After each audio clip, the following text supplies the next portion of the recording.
మొరటోడు అని వాళ్ళు వీళ్ళు ఎన్నెన్ని అన్న పసి పిల్లవాడు నవ్వాడు.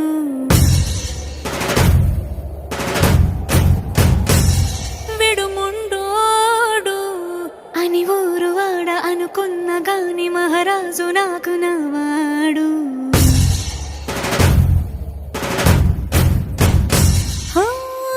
మాట పెడుసైనా మనసులో వెన్న రాయిలా ఉన్నవాడిలోన దేవుడెవరికి తెలుసును నాకన్నా. సూసేకి అగ్గిరవ్వ మాదిరే ఉంటాడు.